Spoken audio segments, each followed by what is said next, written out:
Positively Delivers, this is Dr. Gigi Disunga from I Can Change Project. Magandang hapon sa lahat ng mga Delivers natin. And this is the first time po tayo mapanood sa YouTube channel.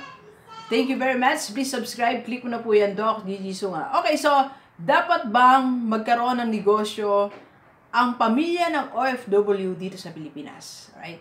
So, marami kasi sa atin nagpapa-coach, nagpapa-advise, Doc G, ano bang pwedeng negosyo ng mga pamilya ko dito sa Pilipinas para naman madagdagan ang income. Okay? So, tama po ang objective. Ang objective ay para hindi lahat inaasa sa inyo. Tama? Para hindi lahat ng expenses sa inyo hinihingi. So, dapat magkaroon din naman sila dito ng source of income.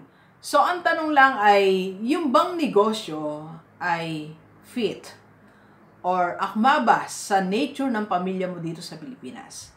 Marami nang sabi sa atin, Doc G, nagtagumpay yung pamilya ko. Okay, so congratulations pa sa mga G-Libers natin gano'n. Like, ang pamilya, like yung isa atin, Bulacan na tayo, may bilyaran, so kumikita ng parang 1,000 a day, congratulations.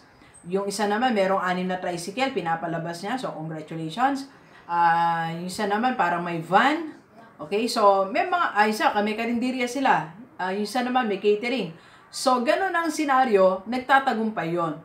Pero may mga pamilya naman, may mga OFW na nagpadala ng puhunan dito sa Pilipinas, ang pamilya nila, hindi naman nagtagumpay. Kasi yung mga pamilya nila dito sa Pilipinas, magkaiba sila ng mindset. Tandaan po natin ganito lahat ng mga nasa abroad, isang mindset nyo. Ang mindset nyo, okay, kaya kayo nag-abroad para makaipon, makapagnegosyo, makapag-invest. Right? Check. Okay? Yung iniwan nyo dito sa Pilipinas, hindi tayo sigurado kung 100% ganyan ang mindset nila. May mga nakakausap po kasi ako na OFW na ang asawa mismo nila hindi agree na magkanegosyo sila.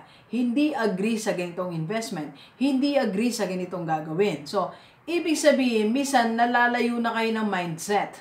So, ikaw nakafocus ka sa savings, sa investment, sa business. Sila naman, wala pa sila ganon.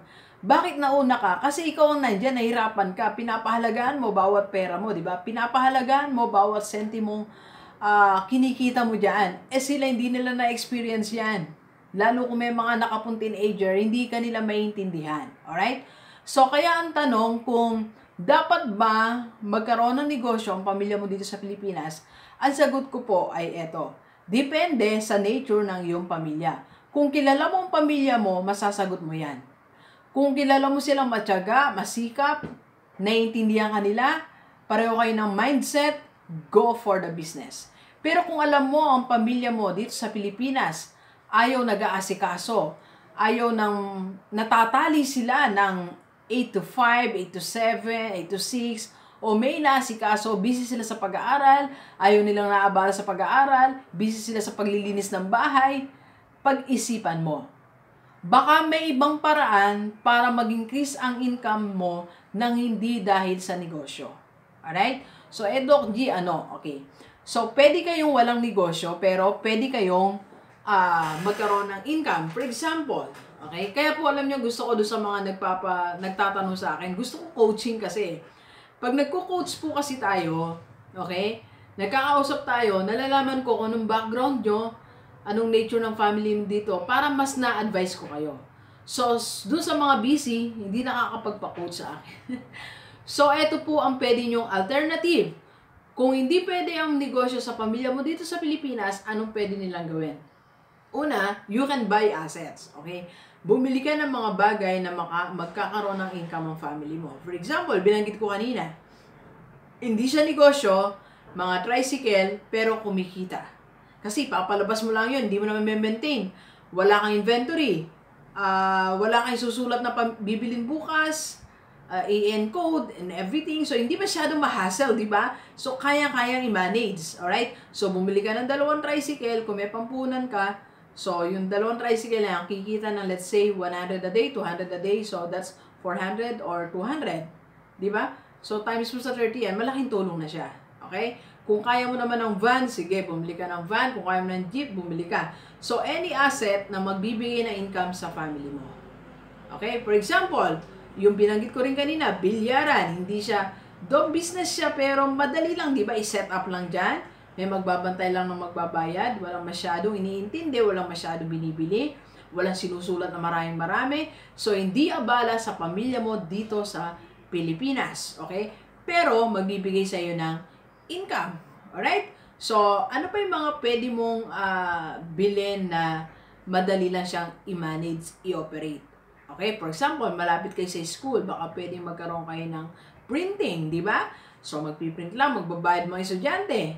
Madali, asset, ang printer and ang laptop, okay? Or kung gusto mo naman, photocopying machine, di ba? Malapit kayo sa school, pwede, okay?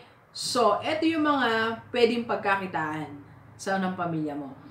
Pangalawa, kung hindi talaga sila, hindi sila matyaga, magse-xerox, hindi nila pagtsatsagaan, yung tricycle naman, walang driver, di ba? Marami tayong mga dahilan. Kung hindi po pwede yan, go to investment para magkaroon ka ng income monthly. Kung meron ka na itabing pera dyan, for example, 250,000, hawak mo yun, nasa bangko, pwede ka mag-join sa Forex, kung paano, i-coach kita, kung anong mangyayari. Kasi dyan sa Forex, pwede mo pong kuhanin ang kita mo monthly. So, may dagdag income. Okay? At ano pa investment? Kung gusto mong pang matagalang investment, 5 years, bago mo kunin, para lang sigurado may naiipon ka, you can join Pag-ibig MP2. Okay? Kung gusto naman, yearly, kumita ang pera mo, you can go to Co-op. Alright? So, ang sinasabi ko po, merong ibang alternative na pwede mong gawin ang pamilya mo dito sa Pilipinas, okay? Kung ayaw po nila ng negosyo. So, pwede po silang magbili mo sila ng assets. Pangalawa, magkaroon ng investment na pwedeng monthly may income ka o kaya yearly o kaya after 5 years. Pwede ka rin sa Sun Life Mutual Funds or Sun Life 3-in-1. Okay? Basta ang mahalaga, OFW, nandiyan ka sa Pilipinas, meron kang monthly na ginagastusan or one time na gagastusan na magbibigay sa'yo ng income, kundi man monthly in the near future. At least meron kang katulong pagdating ng araw na magbibigay ng income sa'yo at sa iyong pamilya. Malinaw po, okay? So, hindi lahat ng mga pamilya mo dito sa Pilipinas, OFW, kinakailangan magkaroon ng negosyo. Depende sa nature ng family mo. Alright? So, kung gusto mo ng iba pang discussion, para matulungan kita, para mag-save, anong investment ang fit sa family mo, anong negosyo ang fit sa family mo, message mo ko sa aking FB page, Dr. Gigi Sunga, FB account, Gigi Sunga, or sa aking number, 0939-5254-311. Okay, so please share this video sa lahat ng mga kaibigan natin. And, by the way, announcement tayo bago pala ako mag-end. Sa Feb 2 and 3, nasa Pampanga po ako. Meron tayong monthly provincial vlogging and coaching. So, lahat ng mga delivers natin sa Pampanga, Feb 2 and 3, mag-message na kayo sa akin para mahati-hati ko yung oras ko.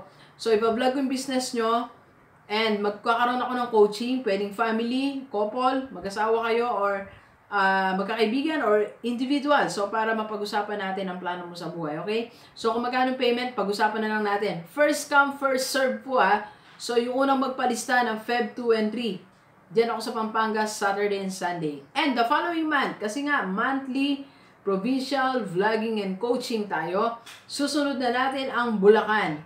March po ang Bulacan, okay? March 2 and 3, Saturday, Sunday. Vlogging and coaching, okay? Isunod ko na dito ang Pangasinan. Ayan, tatalon ako kasi sa Pangasinan, ang dami rin nagme-message sa atin So, 2 days din ako.